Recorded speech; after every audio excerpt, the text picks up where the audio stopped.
പണ്ട് തെക്കേ ഇന്ത്യയിൽ ഒരു വിചിത്രമായ പ്രതിസന്ധിയുണ്ടായിരുന്നു. ഒരു വശത്ത് പെരിയാർ നദി കരകവിഞ്ഞൊഴുകി വെള്ളപ്പൊക്കമുണ്ടാക്കുന്നു. എന്നാൽ മറുവശത്ത് മലനിരകൾക്കപ്പുറം മഴയില്ലാതെ ജനങ്ങൾ ദാഹിച്ചും പട്ടിണികിടന്നും മരിക്കുന്നു. ബ്രിട്ടീഷ് എഞ്ചിനീയറായ ജോൺ പെനിക്യുക്കിന് ഒരു ധീരമായ പദ്ധതിയുണ്ടായിരുന്നു.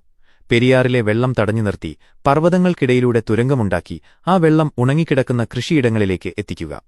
കാട്ടുമൃഗങ്ങളും രോഗങ്ങളും നിറഞ്ഞ അപകടം പിടിച്ച കാടിനുള്ളിൽ അദ്ദേഹം നിർമ്മാണമാരംഭിച്ചു. എന്നാൽ പാതിവഴിയിൽ ഒരു വലിയ പ്രളയം വന്ന് അതുവരെ നിർമ്മിച്ചതെല്ലാം തകർത്തുകളഞ്ഞു. ബ്രിട്ടീഷ് സർക്കാർ ഇനി പണം നൽകില്ലെന്ന് പറഞ്ഞ് പദ്ധതി ഉപേക്ഷിക്കാൻ അദ്ദേഹത്തോട് ആവശ്യപ്പെട്ടു. പക്ഷേ ജനങ്ങളുടെ പട്ടിണി കണ്ടു നിൽക്കാൻ പെനിക്യുക്കിന് കഴിഞ്ഞില്ല.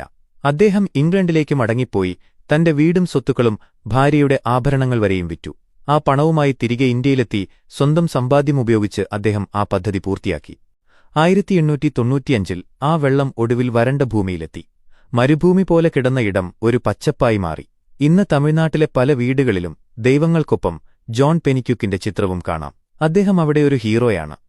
അദ്ദേഹം നിർമ്മിച്ച ആ അണക്കെട്ടാണ് മുല്ലപ്പെരിയാർ ഡാം. ഒരാളുടെ വലിയ ത്യാഗത്തിന്റെ അടയാളമായി അത് ഇന്നും നിലകൊള്ളുന്നു.